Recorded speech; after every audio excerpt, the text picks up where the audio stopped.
Hola, muy buenas a todos y bienvenidos de nuevo al canal. Hoy vamos a ver cómo funciona un disco duro y aunque en este caso pues me he cogido un disco duro viejo que tenía por casa que era conexión de datos SIDE y no SATA, nos sirve perfectamente para ver el funcionamiento, ¿vale?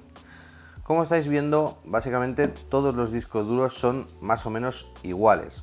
Por la parte de abajo tenemos una placa electrónica y por la parte de arriba tenemos una placa metálica que protege el interior, que vamos a ir hablando poco a poco. Empecemos por la parte electrónica.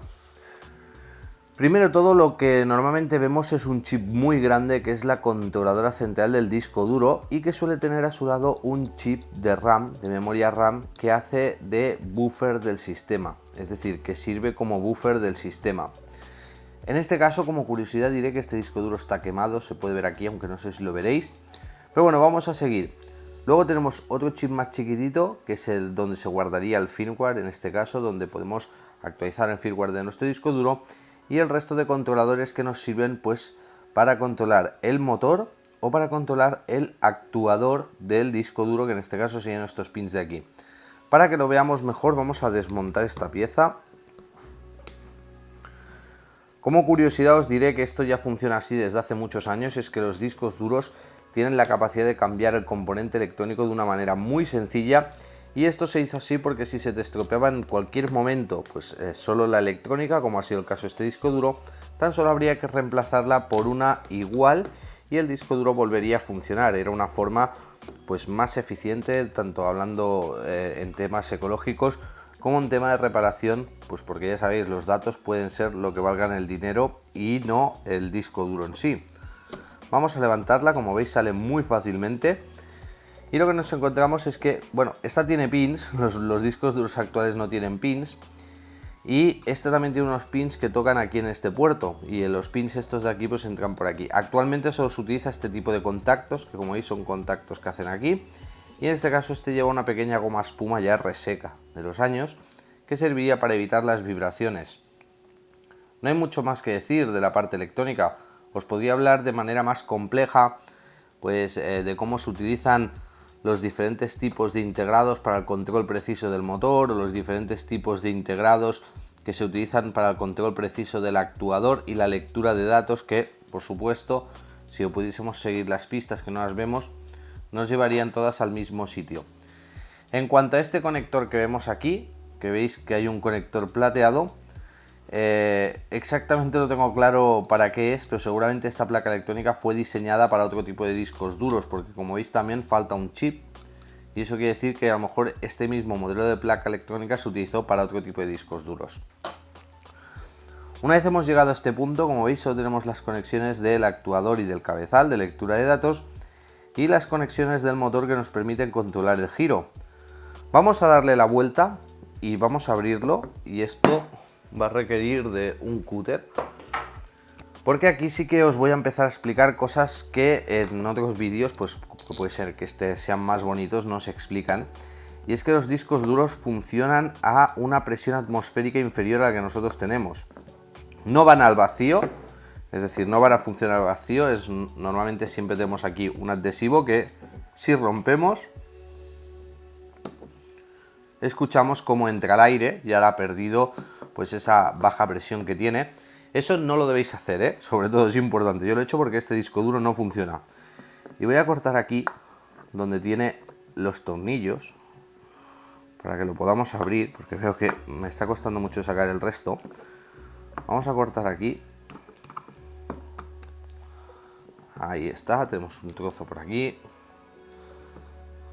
Vamos a cortar por aquí también. El que funcione a una baja presión atmosférica, como os iba diciendo, es un tema por el... O sea, que esto está claro. Si el disco gira en el interior a 7200 revoluciones y el aire se calienta, porque es normal, o sea, el aire que hay en su interior se va a calentar porque es un componente electrónico y demás, aumentaría la presión interna.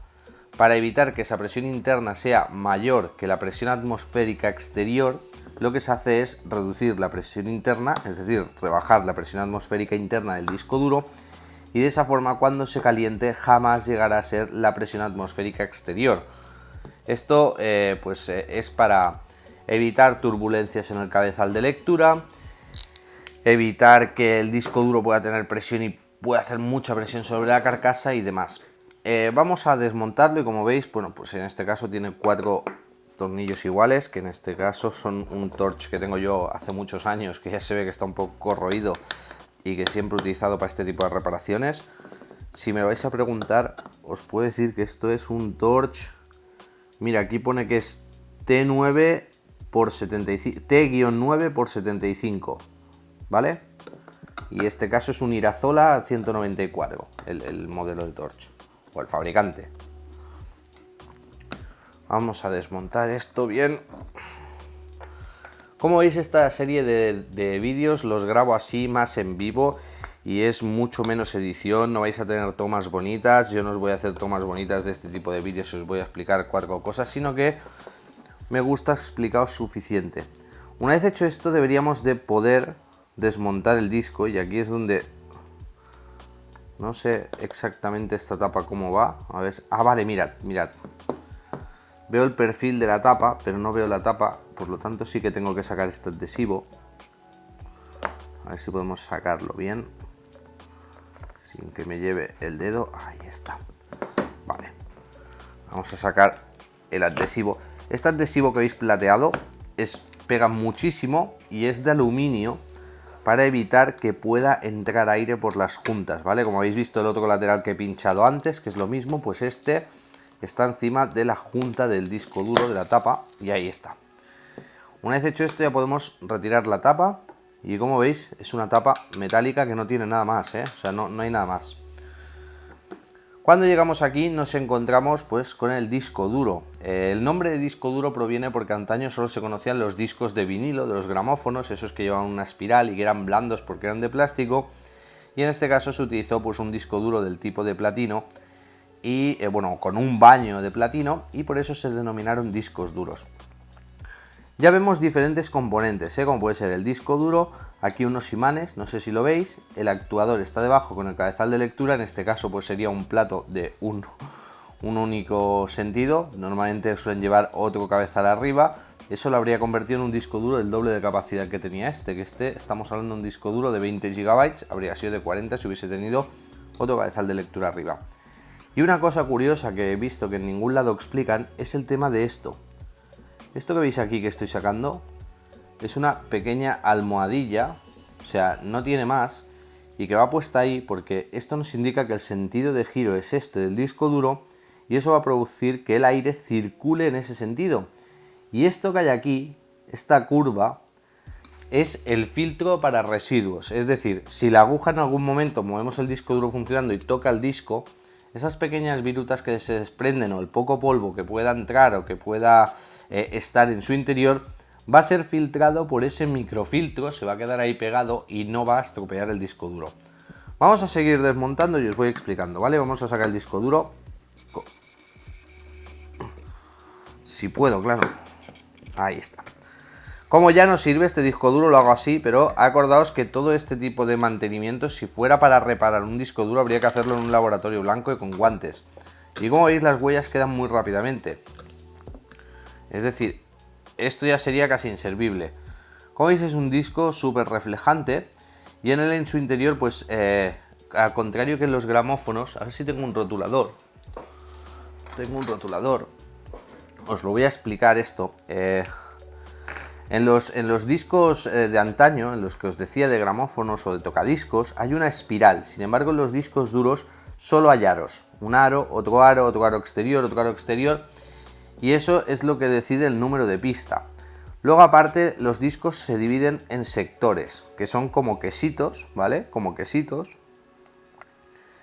Y que dependiendo pues del número de sectores y de aros que tenga, vamos a poder localizar la información. Imaginaos que tenemos aquí un aro y el segundo. Mirad, ni siquiera el rotulador escribe bien ahí. Y tenemos que localizar una información pues que está en el sector 1, que es este de aquí, y en la segunda pista, pues pum, la información estaría aquí. Como curiosidad también os diré que todos los archivos de la MBR, los del boot, de inicialización, suelen estar recogidos en el sector 2, aquí abajo.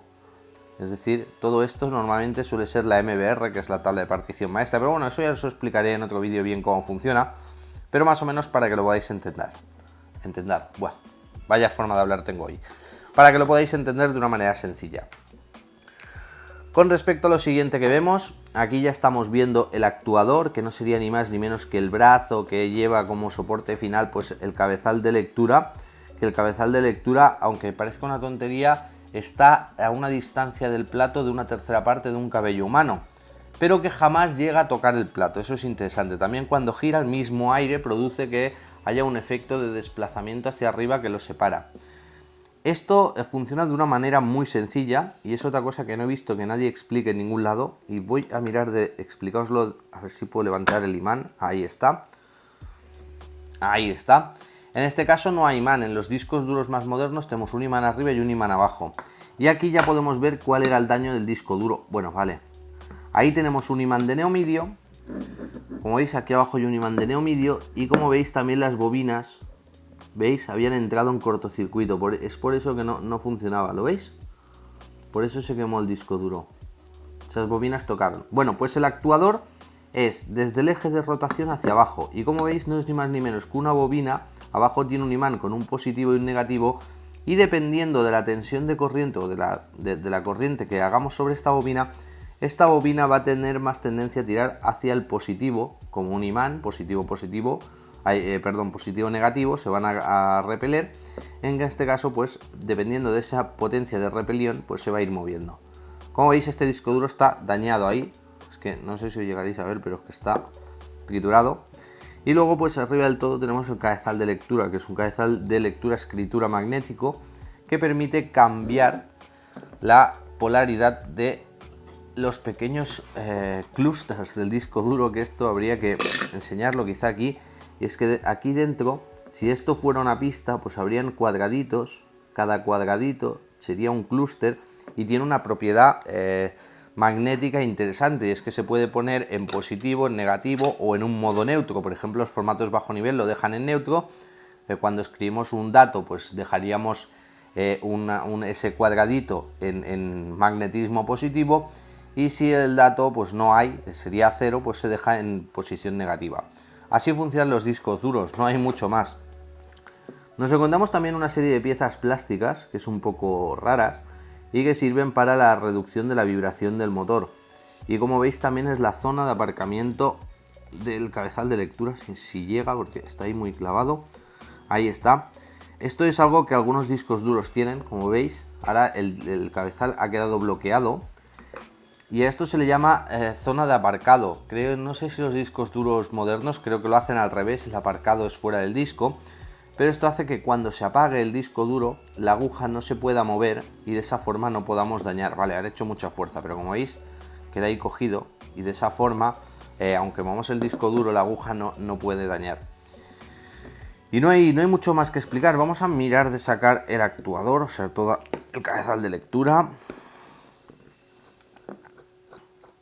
Vamos a mirar de sacarlo. Y aquí tenemos el otro tornillo que nos lleva hacia los pins de conexión. Esto para que lo entendamos, los pins de conexión, como veis, porque aquí hay muchos conectores, y es que unos son los conectores de datos y otros son los conectores que llevan la tensión a la bobina para que podamos hacer cosas. Esos imanes que hay en el interior de los discos duros, estos imanes tienen un poder increíble. Ya digo, son imanes de las tierras raras, bueno, que se llaman de tierras raras, de neomidio. Y como veis, es un imán que pega muchísimo, ¿eh? O sea, fuera bromas que os podéis llegar a hacer daño. Como veis, ya tenemos aquí todo lo que es el cabezal de lectura y los pins. Como veis, en los pins entra un cable flex. El cable flex llega hasta aquí y este chip es el que decide, bueno, el que regula todos los datos. Es un pequeño buffer de todos los datos de lectura y tal que acaba de controlar esto. Y tenemos el bobinado, que como veis está quemadísimo, que es el que se encarga de todo. Si os fijáis en el imán también ha quedado un poco quemado, mirad, es decir, hubo cortocircuito ahí, ¿lo veis o no? Que está saliendo la capa de protección exterior y lo que tenemos ahí es polvillo de imán y mierdecilla, pero bueno, eso ya es el fallo que tenía. Vale, me ha quedado imantado el de esto. Y luego por último, como curiosidad, también os diré que hay esto de abajo, a ver si lo puedo sacar. No sale. Bueno, esto es otro filtro para evitar que las impurezas, pues como veis, puedan moverse a lo largo del disco. No hay mucho más que decir. Como curiosidad, para todos aquellos que siempre me decís que os diga cosas de ecología, yo os diría que si podéis, os guardéis, bueno, si vais a tirar un disco duro viejo y lo desmontáis, que sepáis que el disco en sí tiene un valor bastante elevado. Mirad, tiene aquí un tornillo, supongo. Mirad, esto es lo que os decía, lo que encaja con el filtro, con ese filtro, que ese es el filtro de depresión, que permite que a veces se pueda modificar un poco la presión interna, pero en los discos duros modernos ya no existe eso. Mirad aquí este tornillo que hay, lo quitamos y ahora vamos a desbloquear el imán, que a lo mejor ya ha caído, ahí está. Como veis es un imán muy poderoso, aunque está medio destruido. Yo os daría la recomendación de que si podéis os lo guardéis. Y la carcasa, como veis, es de aluminio, lo cual quiere decir que todos los componentes de este disco duro valen bastante más de lo que nos pensamos. Es decir, y sobre todo cuidado con este tipo de imanes, cuidado, que son muy peligrosos, que te pillan los dedos y te pueden hacer muchísimo daño. Este, como está roto, va a ser desechado, pero si podéis, os los podéis ir guardando, que pronto pues en el otro canal os subiré un vídeo de cómo hacer un pequeño generador eléctrico con estos imanes, más que nada por hacer un experimento. Y como veis, las piezas de un disco duro totales son bastante caras. ¿Qué hay de caro aquí? Bueno, pues el revestimiento de oro de los circuitos, que por desgracia nosotros no lo podemos sacar, eso debe ser llevado a reciclar. Los chasis de los discos duros deben de ser llevados a reciclar, también es bastante fácil reciclarlo, igual que la tapa. El actuador también, no tiene mucho más, pero el baño de platino que tiene este disco sí que vale bastante dinero, y el imán también. Es decir, a lo mejor el imán vale ya 5 o 6 dólares, que es un precio muy elevado, y como os digo, en este caso, que es un disco viejo y que solo tiene un cabezal de lectura y es bastante lento, solo hay uno. Pero en los discos más modernos nos encontramos que en los dos metales hay imanes. No hay mucho más que decir, chicos. Si hubiese sido de doble disco, como se suele denominar, pues lo típico, habría otra aguja aquí puesta que leería en la parte de arriba del disco. En este caso toda la información estaba aquí en la parte de abajo, que bueno, es lo mismo. Yo creo que no me dejo nada. Creo que no me dejo nada. Bueno, el conector, lo típico, tenemos alimentación, este es Molex. En los discos modernos utilizaréis el SATA más largo, pero es básicamente lo mismo. Tenemos los reguladores de tensión, los pequeños condensadores de regulación de tensión. Tenemos los pequeños spinle, o sea, los conectores del spinle del motor. El motor también es otra cosa que, si lo podéis sacar, pues mola por si queréis hacer alguna cosa para el colegio con algún motor rotacional y tal. Es un motor que gira a unas velocidades tremendas. Y ya está, chicos, no hay más que decir. Ya habéis visto, no es un vídeo de mucha calidad, pero por lo menos sí que os he explicado todos los componentes de un disco duro. Lo hemos desmontado aquí en directo, os he explicado cómo funciona. Si tenéis cualquier tipo de duda me lo podéis dejar en los comentarios del canal. Y ahora sí, chicos, no tengo mucho más que decir. Si os ha gustado el vídeo, sabéis que podéis apoyarlo con un like, compartirlo en las redes sociales o por supuesto suscribiros al canal para más vídeos. Espero que os haya gustado y hasta el próximo.